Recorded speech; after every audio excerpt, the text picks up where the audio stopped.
Well, we've just had the elections, you've gotten back in. What messages did you hear from the electorate this time around? We heard all sorts of things from our community. It's been a really tough election actually.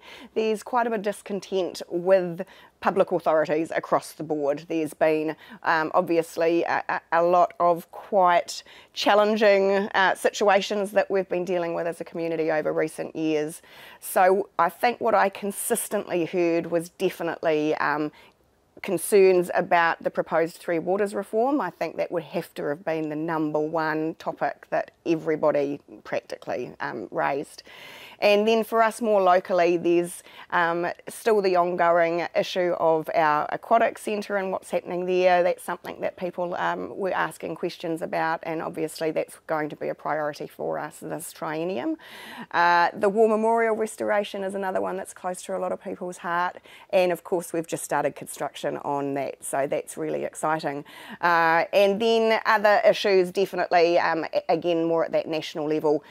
People are becoming a lot more aware of climate change and what are councils doing themselves to mitigate that, and what are councils doing to assist their community to mitigate that. And another local issue that's very, very real for us and a huge challenge is housing. We're in desperate need of both social and affordable housing, so a lot of conversations and questions about that from our community as well. Okay, so given that laundry list, what are your 3 top priorities for the term? Top priorities for the term? Well, definitely housing is right up there at the top of the list. And, you know, as a council, it's not that we can actually deliver housing ourselves. We do have our housing portfolio, 377 houses, which we invest in and retain. But it's more about ensuring that we're working with our developers, working with Kāinga Ora, to ensure that we can streamline the process for them and fast track, some of these builds that we desperately need.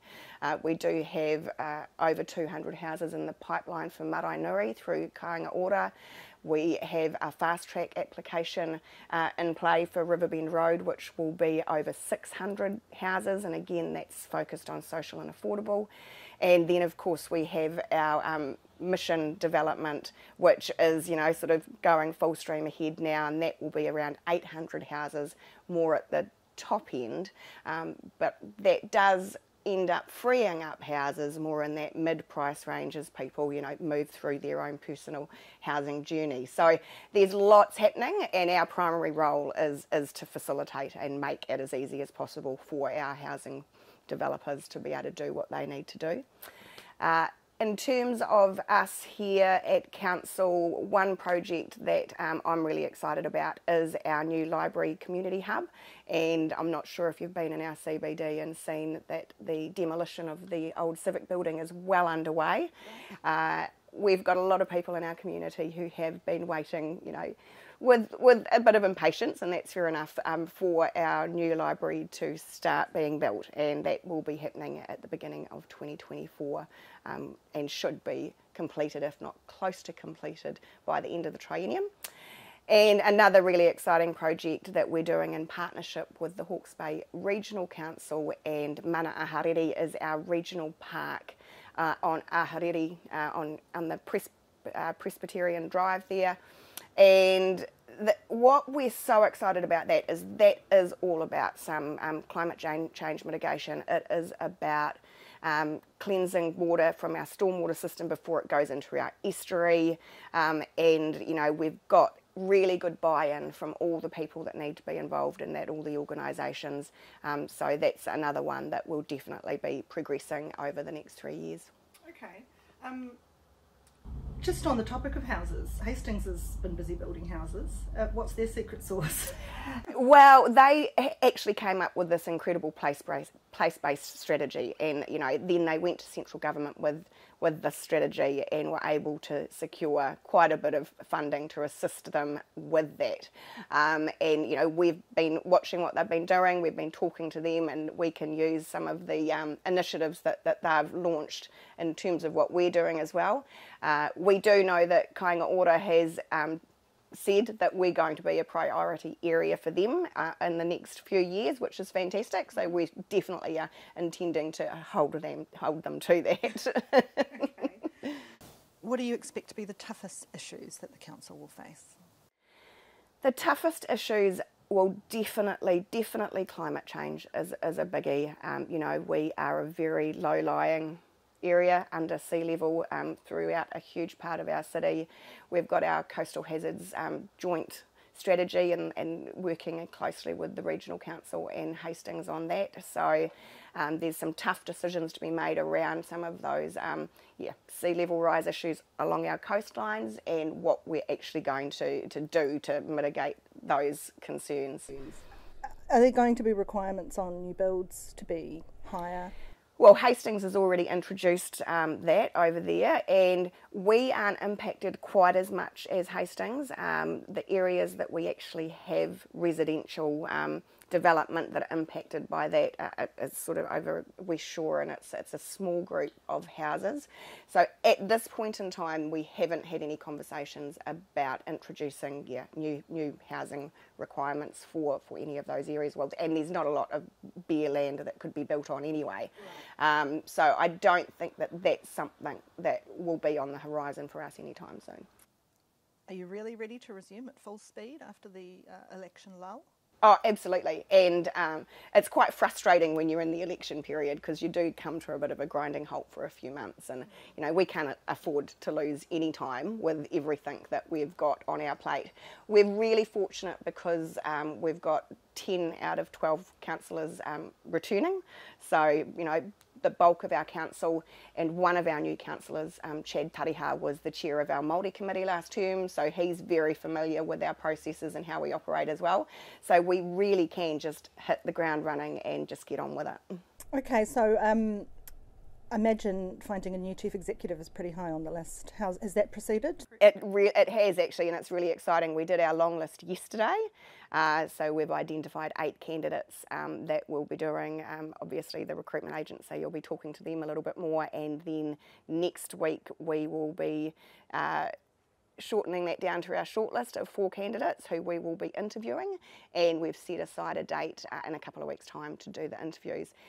We've got some really high calibre applicants, so we're pretty excited and looking forward to moving forward with that process. Yeah. Steph Rotarangi, you know, she left quite quickly, so I mean, what did you learn from that? We did go a little bit left field with Steph. She did not have local government experience.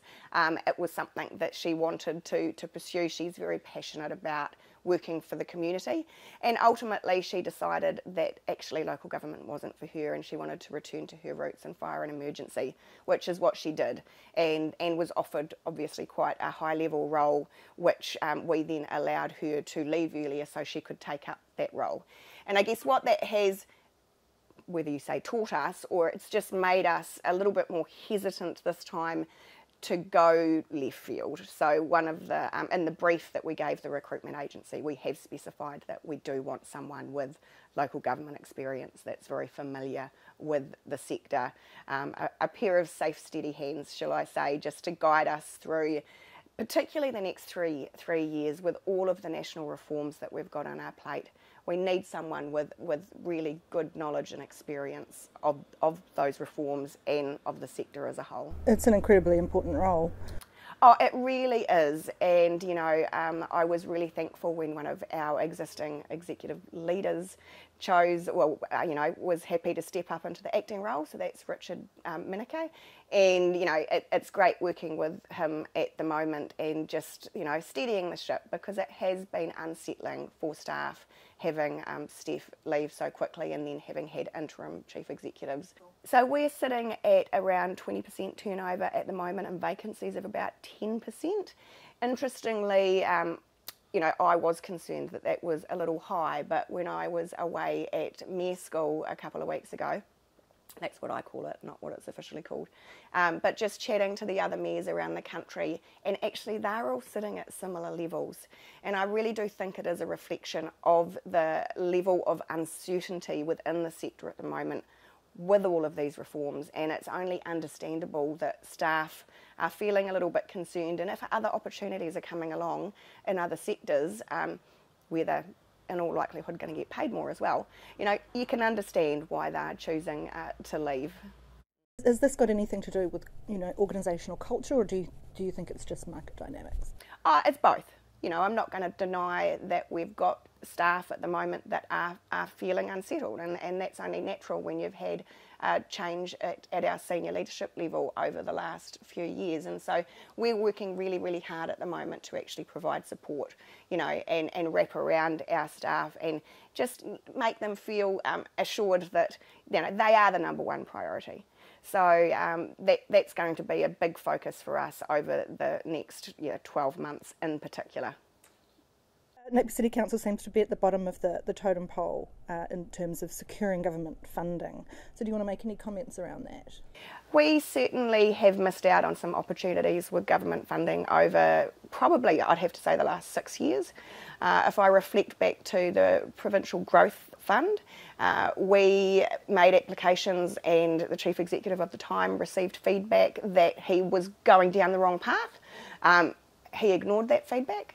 And so, you know, we did miss out on a significant amount of potential funding opportunities through that process.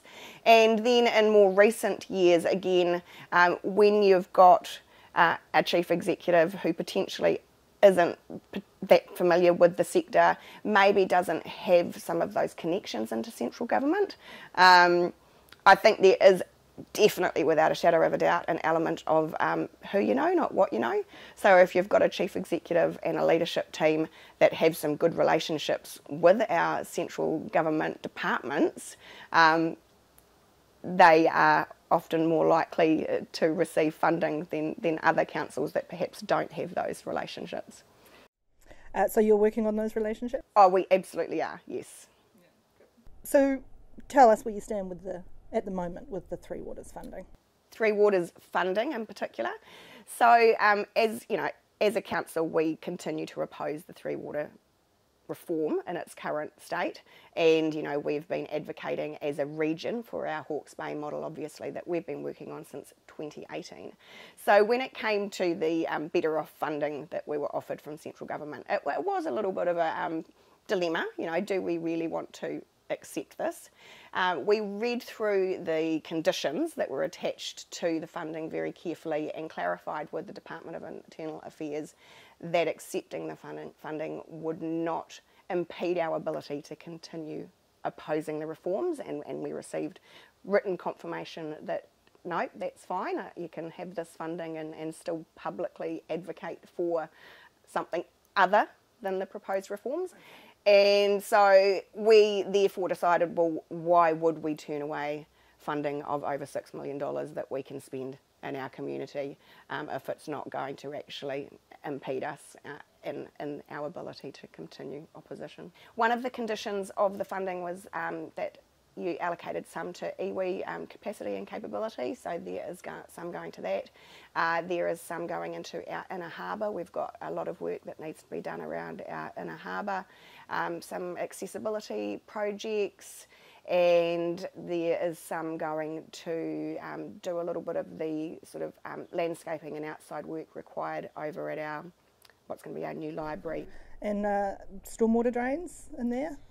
So that was another lot of funding that we were successful in achieving earlier this year. So from the Infrastructure Growth Fund, we got $12.1 million for stormwater in Maraenuri specifically, which will enable us to not only better service the current housing that's in there, but actually put some more housing in there as well and have the capacity in our stormwater network to cope with that additional housing. Maraenuri was pretty badly affected by the 2020 floods. It absolutely was, and you know, stormwater without a doubt is a huge challenge for us as a city, and it is something that, you know, our long-term plan, half of our long-term plan capital spend is on water projects, and that's stormwater, wastewater and drinking water. So, you know, we realise that we do have to invest in that infrastructure. What did you make of Wayne Brown's challenge to Three Waters? Obviously, he had the first statement about everything must stop, which I don't think was particularly helpful for anybody. We do have a national transition unit in place that is working with our staff, and we do have to, you know, think about the future for our staff and cooperate. I'd say cooperate, because that's what we're doing, nothing over and above that.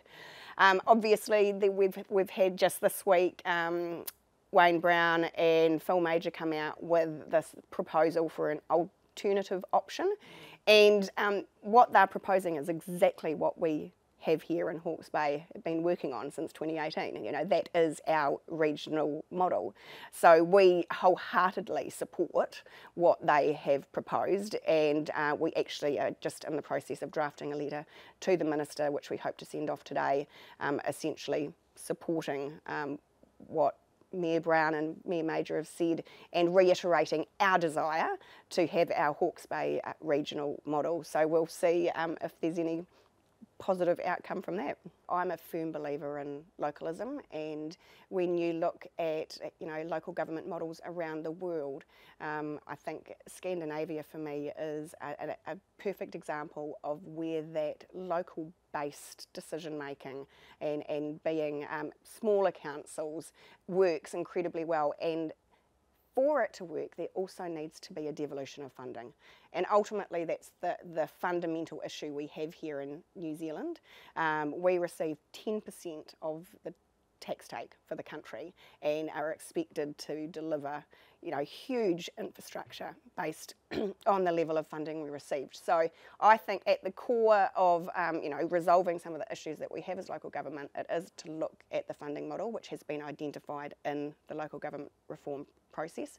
But for me personally, I do not support the level of centralisation that's being driven by central government, and I'm really, really concerned that our communities will lose their voice if they proceed and are implemented. Okay, and of course these centralising moves are also putting huge upward pressure on rates. It's a combination of things. Definitely demands coming from central government as part of it. So, they put new regulations on us, they pass levies on to us, and, our primary source of income is rates. So we have to meet those costs by increasing rates. And, alongside that, you've got, inflationary issues, you've got the huge costs of any sort of construction work, you've got the wage pressures with increasing the minimum wage. We'd love to be working towards a living wage here at Napier City Council, but ultimately it all comes at a cost, and the only way that we can fund that is through increasing rates. Well, not the only way, sorry, we do have other revenue streams, but the primary way. So it's a constant balancing act, trying to keep our rates affordable for our community, but at the same time be able to provide what the community needs. And you touched on it early on, right at the top, but the aquatic centre. So we did make a commitment to actually go back and consult on the location. The location has always been quite divisive, not just for the community, but even around the council table. And that will be happening this triennium. We are also very conscious that we actually need to cut our cloth to meet our budget. We can't go out and spend $100 million on an aquatic centre. We've got too many other priorities that we need to also be finding the funding for. So really looking forward to going out, making that decision about location, and then ensuring that we've got the right facility for our community's needs. You factor in that we've just got the new aquatic centre out at the Regional Sports Park, which I don't know if you've been there, but it's absolutely incredible, and really meets the need in terms of that competitive space and the swim clubs and things like that. We're just about to take back the management of Ocean Spa on Marine Parade, which means we'll have the ability to actually really think about what we want to deliver and focus from that facility. And that means what we thought we needed in the major aquatic redevelopment is now quite different to what it was a few years ago. So that's the other conversation we want to have with the community.